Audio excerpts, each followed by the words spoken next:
Real estate never fails. Good luck. I hit send on that text message, my fingers steady despite the earthquake happening inside my chest. 20 minutes earlier, my husband Darren had just destroyed 15 years of careful financial planning with a single message from his supposed hunting weekend in Santa Fe. The audacity was breathtaking. Not just the betrayal, but the sheer stupidity of putting our entire life savings into some half-baked real estate scheme with his girlfriend. My name is Veronica Hale, and I'm 45 years old. For the past 15 years, I've been the financial backbone of our household here in Tucson, Arizona. While Darren played the charming salesman at Trevanta Corporation, I managed every dollar we earned, every investment we made, every safety net we built. Our retirement accounts, emergency fund, the equity in our home, I tracked it all with the precision of a Swiss watchmaker. Darren used to call me the brain behind our success, back when he still respected what I brought to our marriage. That respect had been eroding for months, ever since he met Sky Winters at a company networking event.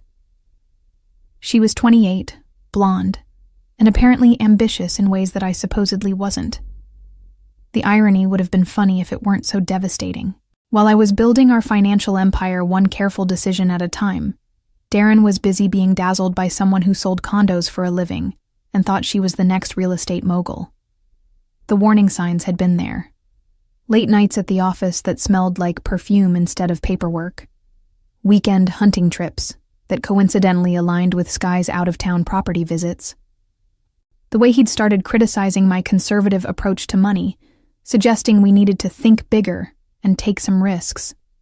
I'd ignored them all, foolishly believing that 15 years of marriage and shared success meant something.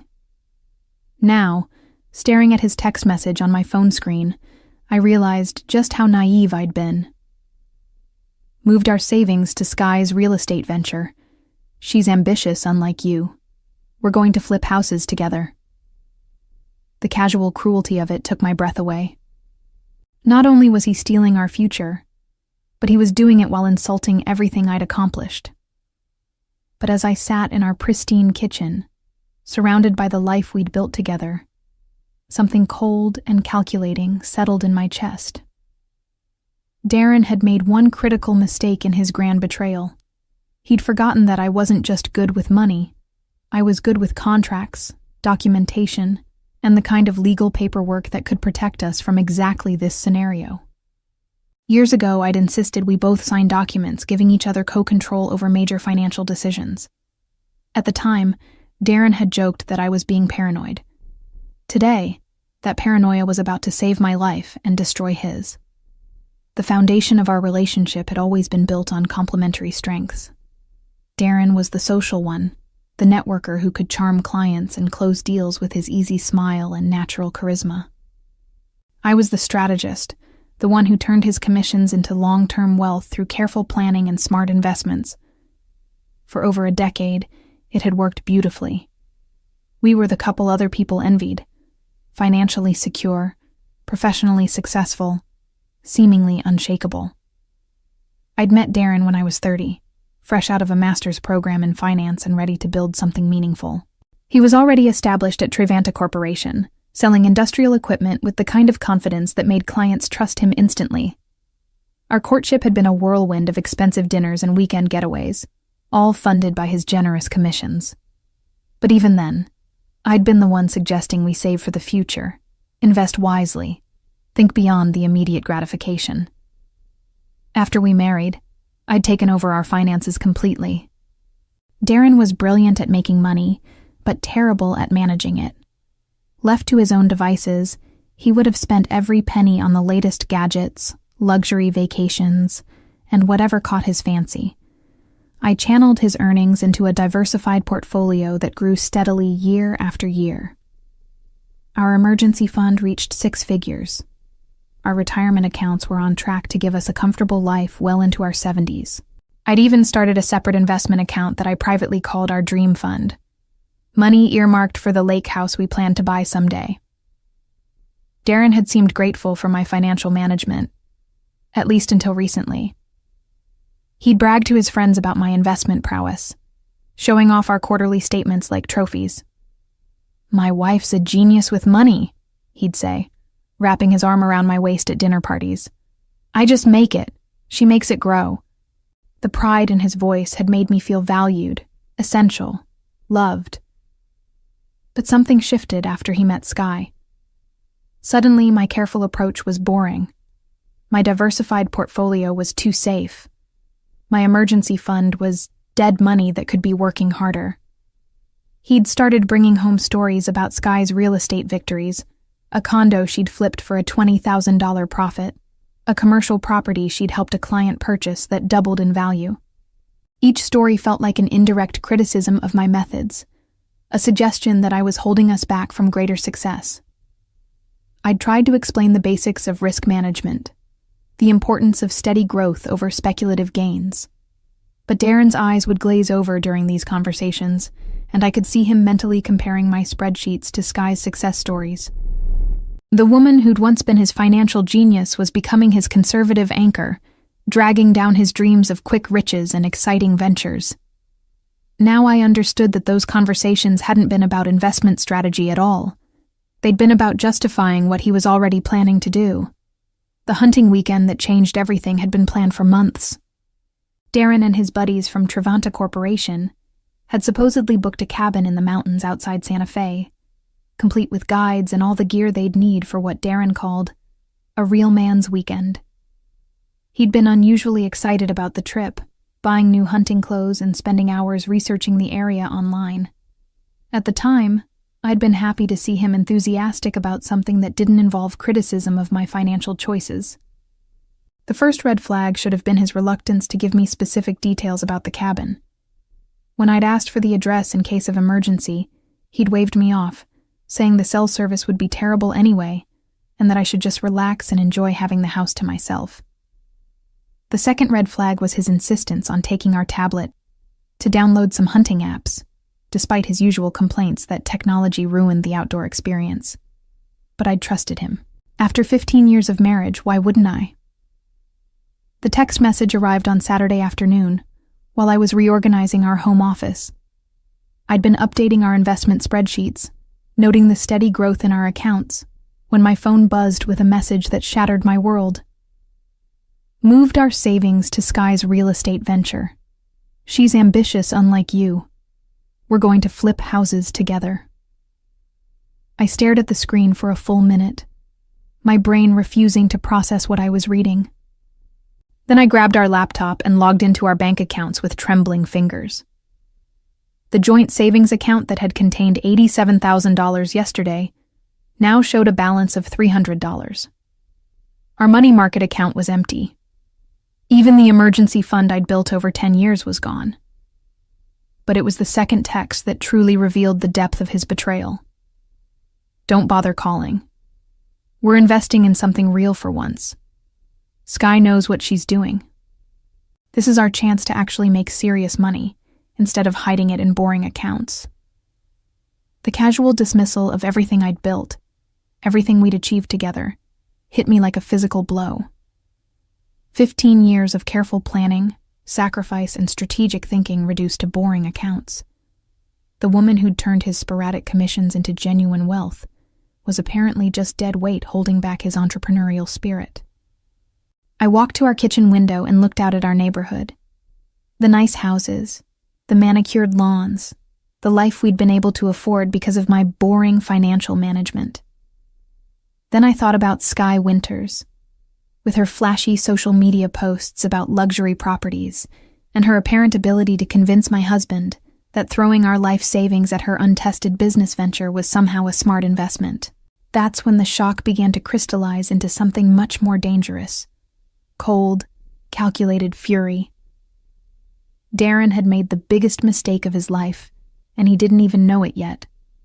Because while he was busy playing real estate mogul with his ambitious girlfriend, he'd forgotten one crucial detail about his boring conservative wife. I wasn't just good with money. I was excellent with revenge. My first instinct was to call Darren immediately and demand he reverse whatever insane transaction he'd just made. But something stopped me. A voice in my head that sounded suspiciously like my mother. who'd always warned me that the first move in any crisis should be to gather information, not react emotionally. So instead of picking up the phone, I opened my laptop and began documenting everything. I took screenshots of our emptied accounts, saved copies of Darren's text messages, and pulled up our banking history to trace exactly when and how the transfers had occurred. What I discovered made my blood run cold. The transactions hadn't happened today during his supposed hunting trip. They'd been executed on Thursday afternoon, just hours before he'd left for Santa Fe with his overnight bag and hunting gear. He'd drained our accounts and then lied to my face about going hunting with his friends. But the real revelation came when I dug deeper into the transfer details. The money hadn't gone to any legitimate real estate investment company. It had been wired directly to a personal account belonging to Sky Winters. Not her business account, not a corporate investment fund, her personal checking account, which meant this wasn't even a real business venture. It was either a personal loan to his girlfriend, or, more likely, his way of funding their new life together while leaving me with nothing. The level of premeditation was staggering. This wasn't a spur-of-the-moment decision made during a romantic weekend. Darren had been planning this for weeks, maybe months. While I'd been updating our investment spreadsheets and planning our financial future, he'd been systematically preparing to steal everything we'd built together. My hands were shaking as I picked up my phone to call our bank. The customer service representative was sympathetic but clear. Since both names were on the accounts and Darren had proper authorization, the transfers were technically legal. They couldn't reverse them without his consent or a court order. The woman suggested I contact a lawyer immediately if I suspected fraud or financial abuse. A lawyer. The word echoed in my mind as I hung up the phone. 6 months ago, after hearing one too many stories about friends getting blindsided by cheating spouses, I'd done something that Darren had mocked as paranoid. I'd consulted with Judith Brennan, one of the most ruthless divorce attorneys in Tucson. Not because I suspected anything, but because I believed in being prepared for every possible scenario. Darren had laughed when I'd told him about the consultation fee, calling it a waste of money and joking that I was already planning our divorce. Today, that consultation was about to become the best investment I'd ever made. I'd kept Judith's card in my home office filing cabinet, tucked away behind our tax documents where Darren would never think to look.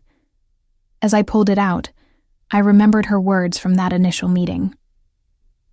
The key to surviving financial infidelity is moving faster than the cheating spouse expects. Most betrayed partners waste crucial time trying to understand why it happened or hoping for reconciliation.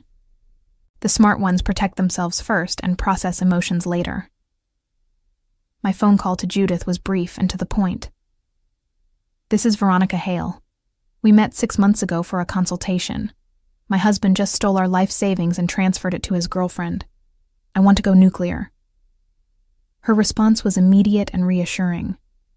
I remember you. How much money are we talking about? $87,000 in savings, plus whatever he can access from our other accounts. Maybe $150,000 total. When did the transfers occur? Thursday afternoon. He's currently in Santa Fe with his girlfriend, pretending to be on a hunting trip. Perfect. We'll have restraining orders on the remaining accounts by Monday morning. Can you be in my office in an hour? As I grabbed my purse and car keys, I felt something I hadn't experienced in months. Hope. Judith Brennan's office was exactly what I'd remembered from my consultation 6 months earlier. Impressive, but not flashy, with the kind of understated elegance that suggested competence rather than desperation for clients. Floor-to-ceiling law books lined the walls, and her desk was organized with the precision of someone who'd built a career on attention to detail. She was waiting for me when I arrived, having apparently cleared her Saturday afternoon schedule for what she'd already identified as a priority case. "Show me everything," she said without preamble, gesturing to the chair across from her desk.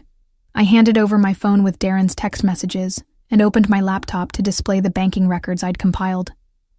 Judith's expression remained neutral as she reviewed the evidence, but I caught the slight tightening around her eyes that suggested she'd seen this type of betrayal before and knew exactly how to respond to it.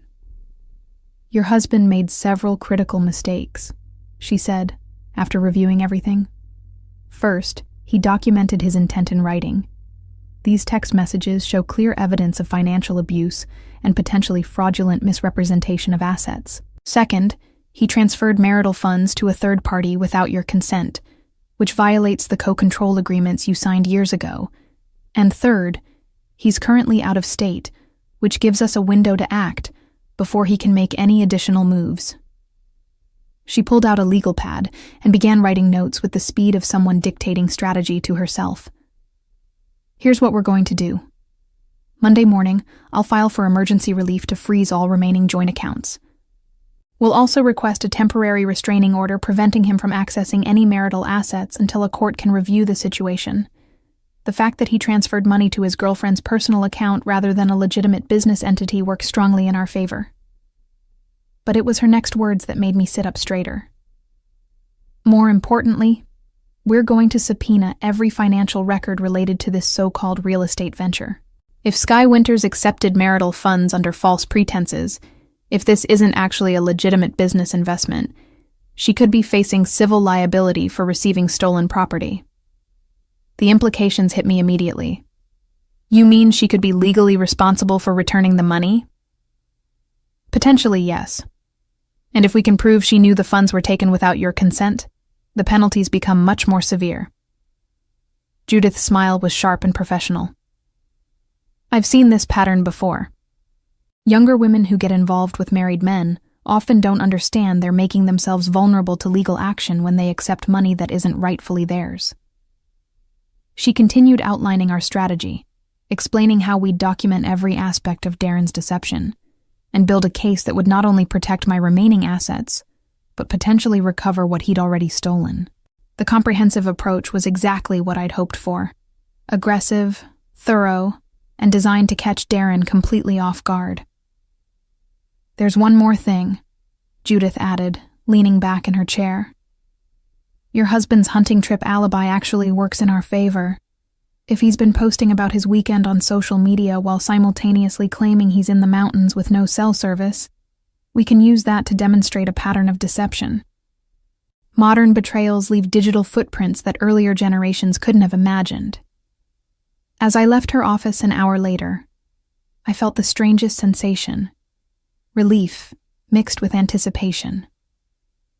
For months, I'd been watching my marriage deteriorate without understanding why or how to stop it. Now I had a plan, a timeline, and a legal advocate who understood exactly how to turn Darren's betrayal against him. The hunting weekend that was supposed to mark the beginning of his new life with Sky was about to become the biggest mistake he'd ever made. Sunday evening brought the first crack in Darren's carefully constructed narrative. He called just before 8 p.m., his voice artificially cheerful as he described his amazing hunting experience and the huge buck his friend Bradley had supposedly taken down.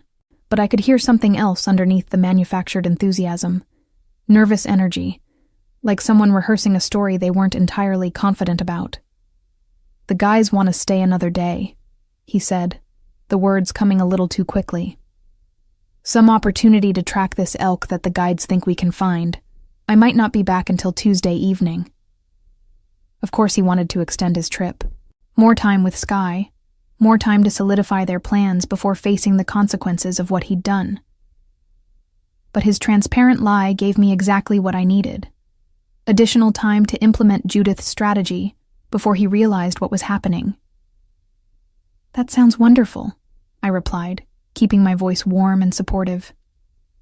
Make sure you get some good photos for your social media. I know how much you enjoy sharing your adventures. The pause that followed told me everything I needed to know.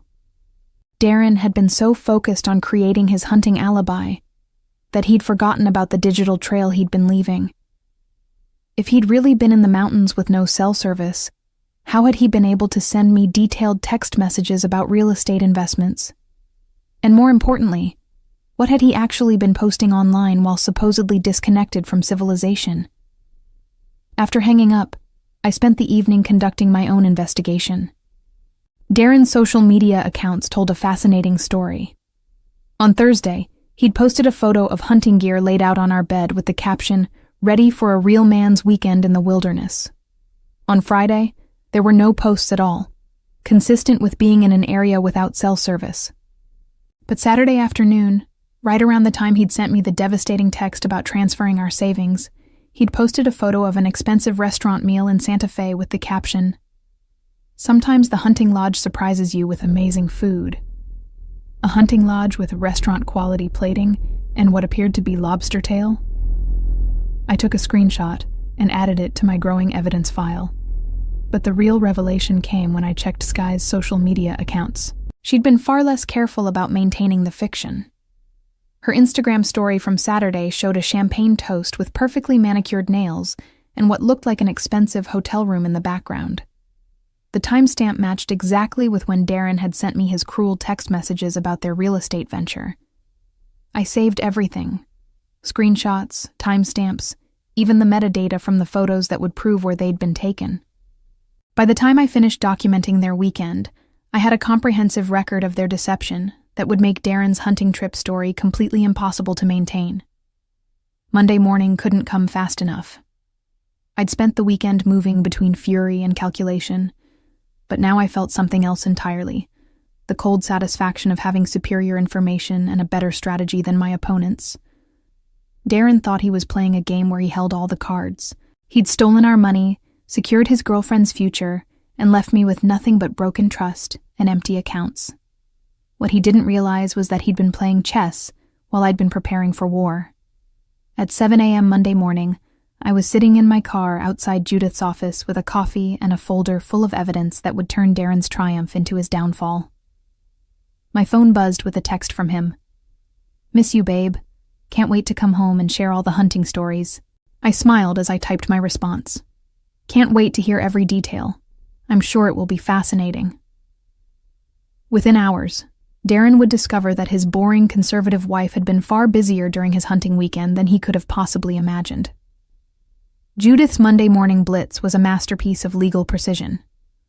By 10 a.m., she'd filed emergency motions with the family court requesting immediate freeze orders on all our remaining joint accounts. By noon, she'd served Trevanta Corporation with a subpoena demanding all records related to Darren's recent time-off requests and expense reports. By 2 p.m., she'd filed for a temporary restraining order preventing any further transfers of marital assets. But the real devastation came when she served Sky Winters with a civil lawsuit demanding the immediate return of the $87,000, plus interest and attorney fees. "Your husband's girlfriend just learned that accepting stolen marital funds makes her legally liable for restitution," Judith informed me during our afternoon phone call. "Her real estate venture is about to become very expensive." The speed of Judith's actions caught everyone off guard. Darren was still in Santa Fe, blissfully unaware that his financial world was collapsing. Sky was scrambling to find a lawyer to explain how she'd suddenly become a defendant in a civil lawsuit. And I was discovering that revenge served efficiently was infinitely more satisfying than revenge served hot.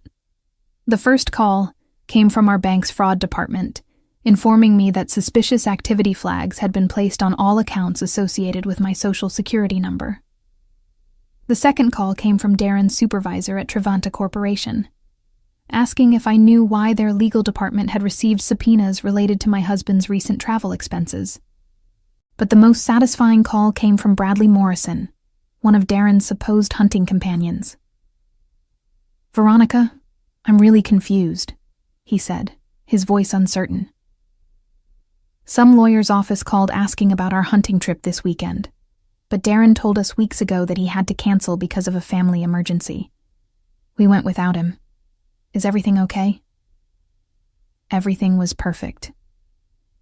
Tuesday afternoon brought the first cracks in Darren's composure. He called from the road, supposedly driving back from his successful hunting expedition, but his voice carried an edge of panic that he couldn't quite hide. "Veronica, did you do something with our bank accounts? I tried to access our checking account for gas money, and it's showing some kind of restriction." I let the silence stretch for a moment before responding with carefully calibrated concern. "That's strange. I haven't touched anything. Maybe you should call the bank when you get home. You know how paranoid they've become about unusual activity." "Unusual activity?" His voice pitched higher. "What kind of unusual activity?" "Oh, I don't know. Maybe large transfers or out-of-state transactions? You know how banks are these days. I paused, then added with perfect innocence. How was the hunting, by the way? Did you get good cell service up in the mountains? Your text messages came through so clearly. The silence that followed told me he was beginning to understand that his weekend of triumph was about to become something very different. When Darren finally arrived home that evening, I was waiting in our living room with a cup of tea and a manila folder. He looked exhausted, and not from hunting. His designer hunting clothes were suspiciously clean for someone who'd supposedly spent 3 days tracking elk through mountain terrain. "We need to talk," he said, dropping his overnight bag by the door. "Yes, we do." I gestured to the chair across from me. "Sit down, Darren. Let's discuss your real estate investment strategy." The color drained from his face as he recognized the legal documents spilling out of my folder. His hunting weekend was officially over, and his education in the consequences of financial betrayal was about to begin. As I reflected on the swift and complete dismantling of his plans, I realized that revenge, when executed with precision and intelligence, was indeed a dish best served cold and efficiently.